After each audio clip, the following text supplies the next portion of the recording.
Enes Kanter, now legally Enes Kanter Freedom. Enes Kanter criticized Beijing for its treatment of Tibet and called President Xi a dictator. There's the weakness of Jackson Hayes. He came 25-22 three-point game. Any fan, any big man that plays this game. What I'm trying to do is bigger than basketball, bigger than NBA. Center for the Boston Celtics, an outspoken human rights activist. Turkey has just issued an arrest warrant for an NBA player claiming he is a terrorist. A free agent is in Ottawa today. Enes Kanter Freedom is calling on Canada to take action against China.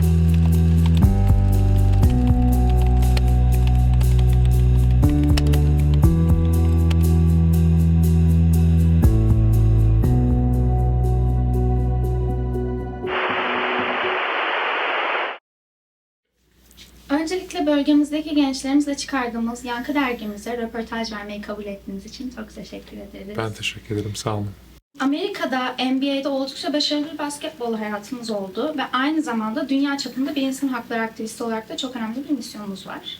Sporcu kimliğinizle birlikte aktivist kimliğinizin de olması sizi nasıl etkiliyor? Evet, ilk başta davet ettiğiniz için çok teşekkür ediyorum. Gerçekten ben bu Yankı dergisini ilk defa bugün gördüm ve okudum ve çok beğendim. Çok güzel ve kaliteli bir dergi çıkarıyorsunuz. Allah inşallah bunu böyle sadece burada değil de bütün dünyaya yaymayı nasip eylesin.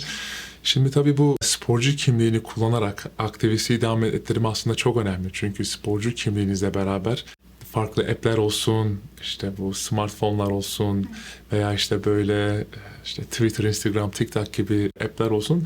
Dünyadaki milyonlarca çocuk, milyonlarca insan, özellikle genç nesil sizleri takip ediyorlar. İşte böyle adım adım işte sizlerin günlük hayatlarınızı, neler yapmak istediğinizi veya işte ne projeler yaptığınızı takip ediyorlar. Şimdi tabii bu platformu, Allah'ın bahşettiği bu platformu böyle güzelliklere, insanların böyle mazlumlara sesini duyurabilme çabası benim için çok önemliydi.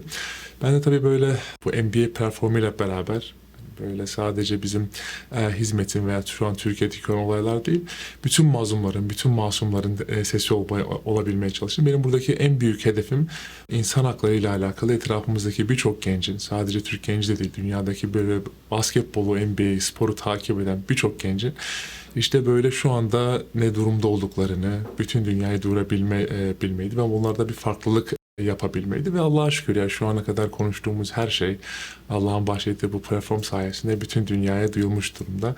Onun için sporcu kimliğini kullanarak bu aktivistliği devam ettirebilme, özellikle insan hakları, özgürlük olsun, işte haksızlıklar, hukuksuzluklar olsun anlatabilme benim için çok önemli ve değerliydi.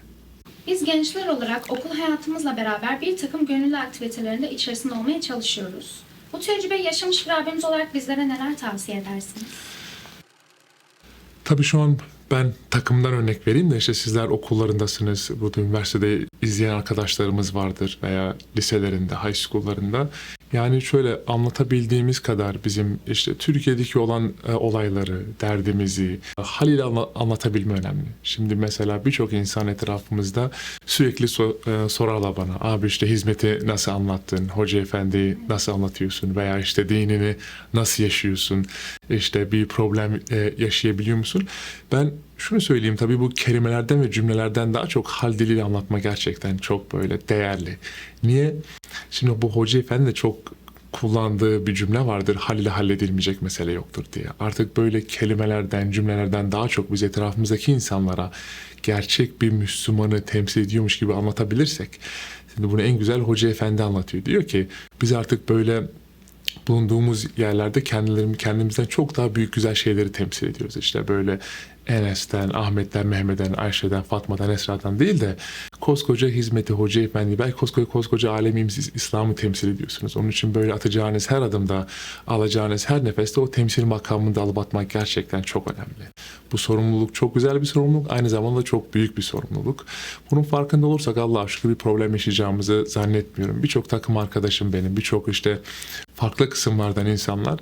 Hiçbir zaman ben işte ya niye şundan yiyorsun, niye şundan içiyorsun, niye şöyle yapıyorsun, niye şuralara gidiyorsun demedim. Ben sadece kendi işte hayatımı Hoca Efendi'nin bizlere örnek olduğu gibi yaşamaya çalıştım. Zaten sizdeki bu güzellikleri gördükten sonra insanlar gelip sizlere soruyorlar. Ya işte ben sendeki şu güzellikleri görüyorum. Sürekli böyle güler yüzlüsün, sürekli insanlara yardım etmeye çalışıyorsun. Bunun sebebi ne? Tabii böyle sordukları zaman da sizler de işte böyle işte dilinizin döndüğü kadar, dilinize geldiği kadar etrafımızdaki güzellikleri, abilerin, ablaların, hoca efendinin, hizmetimizin bize verdiği bu güzellikleri anlatmaya çalışalım inşallah. Kitap okumaya vakit ayırıyor musunuz? Bu konuda neler tavsiye edersiniz? Bu neredeyse böyle benim aldığım en sık sorulardan biri. Kitap okuyabiliyor musun? Çünkü işte program çok yoğun. Eskiden işte NBA maçları vardı, antrenmanlar vardı, uçak yolculukları falan filan, işte bazı sosyal aktiviteler. Yani ben okuyabildiğim kadar kitap okumaya kesinlikle çalışıyorum. Çünkü bu aktiviteler yanında bir de böyle hani bunu biz kitapla, kitap dediğim sadece böyle hizmet ile alakalı veya işte dini kitaplar değil. Aynı zamanda da işte böyle genel kültürle beraber işte buna çift kanatlı uçma diyor Hoca Efendi.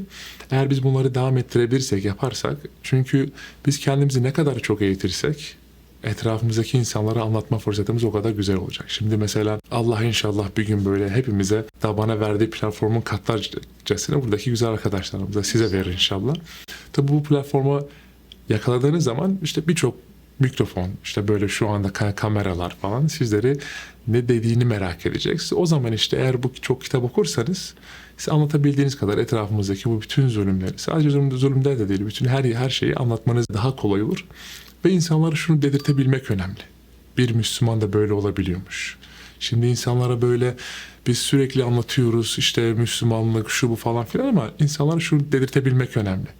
Bir Müslüman da böyle genel kültürlü olabiliyormuş. Bir Müslüman da kılık kıyafetiyle olsun, duruşuyla olsun, insanlara hitabıyla olsun böyle olabiliyormuş dedirtebilmek önemli. Onun için o kitap okumak her şeyin başında geliyor. Benim şöyle buradan genç kardeşlerime de bir tane de ben tavsiye vereyim de, bu Hoca Efendi'nin İrşad Ekseni diye bir kitabı var. Ben buradaki bütün kardeşlerime onu böyle belki her 6 ayda bir okumalarını tavsiye ediyorum. Çok güzellikler de o da. Onun için inşallah böyle arkadaşlar da onu her sıklıkla okumaya devam ederler. Yazdım bunu kafaya. Evet. Çok okuyacağım. Hizmet hareketinin dışında da birçok mazlum gruplarla yakından ilgileniyorsunuz. Bu çalışmalarınızla ilgili bilgi verir misiniz? Evet. Şimdi Hoca Efendi'nin çok kullandığı bir kelime var. Evrenselleşmek kelimesi. Şimdi biz bunu alıp hayatımıza uygulamaya çalıştık. Çünkü baktığınız zaman şu anda dünyada yaklaşık 55 ile 60 arası diktatörlük var.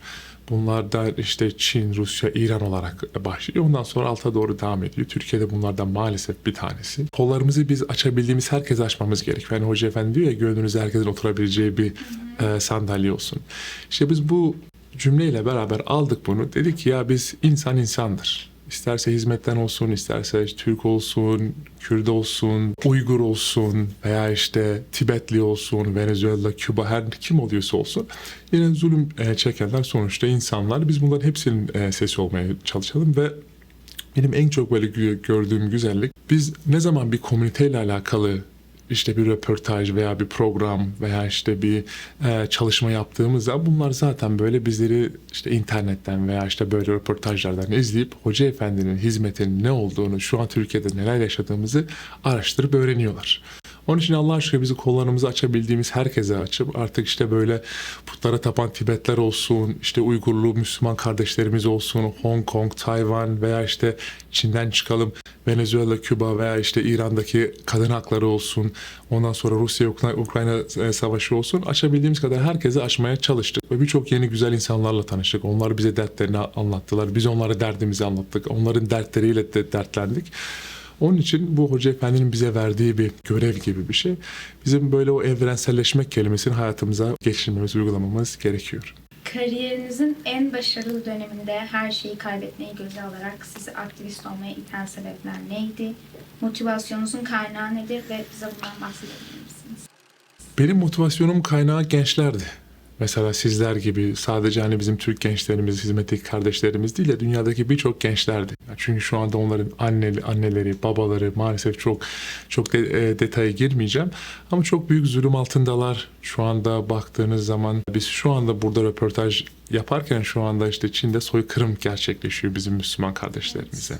Birçok böyle genç kardeşimiz şu anda çok zor durumdalar. Anneleri, babaları içeride. Bazen böyle konuştuğumuz şeyler ve yaptığımız projeler benden de büyük, kariyerimden de büyük, NBA'den de büyük. Hani belki NBA'de tabii bizim menajer bayağı üzülmüştü. Çünkü yaklaşık bizim kaybettiğimiz Para 45 ile 50 milyon dolar arası bir paraydı. Tabii bizim menajer bundan %20 yapacağı için bayağı bir üzülmüştü. Ama diğer tarafa baktığınız zaman birçok şu anda dediğim gibi insan zulüm altında. Onun için biz sesimizin çıktığı kadar, platformumuz yettiği kadar bütün insanların sesi olmaya çalıştık. Hani şöyle basketbolu özlüyor muyum? Kesinlikle özlüyorum. Çünkü ben bütün hayatım boyunca NBA'de oynamaya çalıştım ve böyle kariyerimin neredeyse hani bir NBA veya bir sporcuya baktığınız zaman böyle 28, 29, 30, 31, 32 böyle onun böyle performansının yüksek olduğu zamanlardır. Tam o zamanlarda maalesef basketbolumuz bıraktırıldı bizlere. Ama kesinlikle pişman değilim. Yani ben kendimi onların yerine koyuyorum da eğer şu anda benim annem, babam veya kardeşlerim bu toplama kamplarında bir soykırım gerçekleşseydi onlar da aynı şeyi yapardı diye ümit ediyorum. Allah inşallah bu zulmü sadece Türkiye'de değil de dünyanın her tarafında en kısa zamanda bitirsin. Boyunuz kaç santimetre, uzun olmak hayatınızda ne tür zorluklar getiriyor? Ya boyum 2.11. En son ölçümde 2.11 civarlarıydı işte.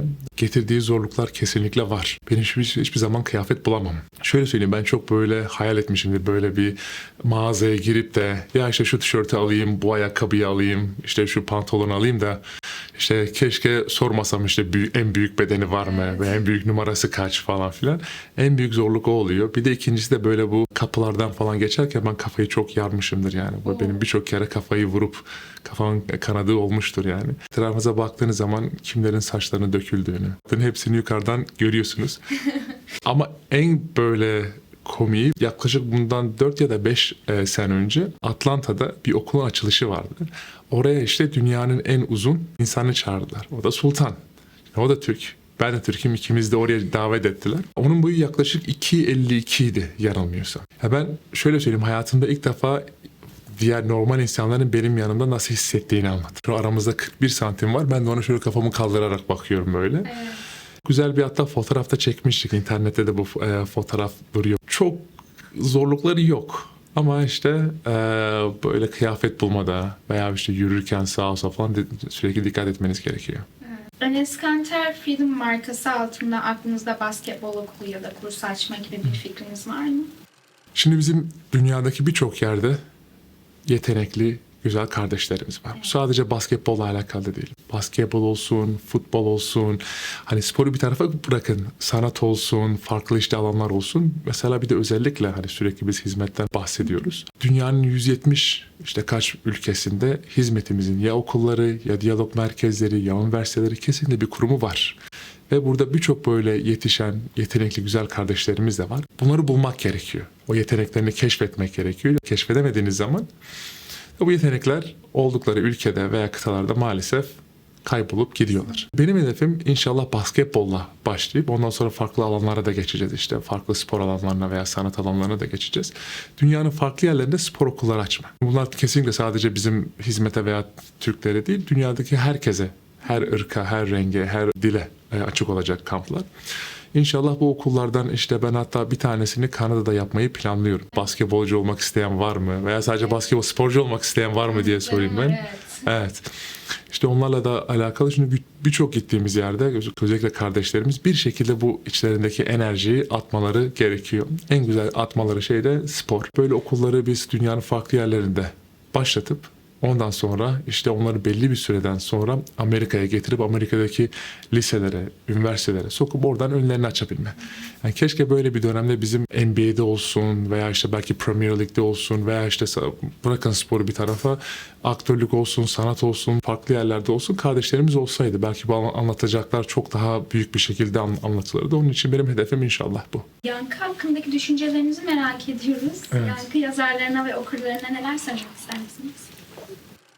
Ben Yankı'yı keşke daha önce tanısaydım, bilseydim. İlk defa ben bu sabah bir açıp dergiye baktım ve hani böyle bir 2-3 dakikalığına bakacaktım. Bir yarım saat falan geçirdim. Hani okudum, baktım. Gerçekten çok, ilk başta şunu söyleyeyim. Allah yapanlardan razı olsun çünkü çok kaliteli bir dergi olmuş. Hani hem resimleri olsun, hem yapılan yazılar olsun, hem araştırmalar olsun. Ya bunlar böyle internetten şuradan buradan almış alıntılar değil. Bunların üzerinde belli ki işte saatlerce, belki günlerce emek harcanmış. Onun için ben buradan bütün önde gözüken gözükmeyen, arkada da birçok eminim ki bizim kardeşimiz, abimiz, ablamız vardır. Emeğe geçen herkesten Allah razı olsun. Benim tek isteğim sizlerden, inşallah bu Yankı dergisi gün geçtikçe böyle kalınlaşır. Çünkü içindeki yazılar hani sadece buradaki, bu şehirdeki kardeşlerimiz değil, inşallah onu bütün Kanada'daki, inşallah belki ileride bütün dünyaya açılırsınız. Hedefiniz olsun inşallah. Gençlerin okuyup öğrenebileceği, gençlerimiz böyle sürekli bahane bulup işte ben kitap okuyamıyorum, çok uzun falan filan. İşte onlar böyle aspirin gibi. Oradaki bir yazı böyle alıp işte okuduğunuz zaman belki işte yüzlerce, onlarca sayfa okumuş oluyorsunuz. Onun için inşallah bu dergi gün geçtikçe kalınlaşır ve bütün dünyaya da yayılır diye düşünüyorum. Yapanlardan, emeğe geçenlerden Allah razı olsun. Çok teşekkürler. Bize ayırdığınız zaman ve cevaplarınız için Yankı ailesi olarak size çok teşekkür ediyoruz. Ben teşekkür ediyorum. Allah razı olsun.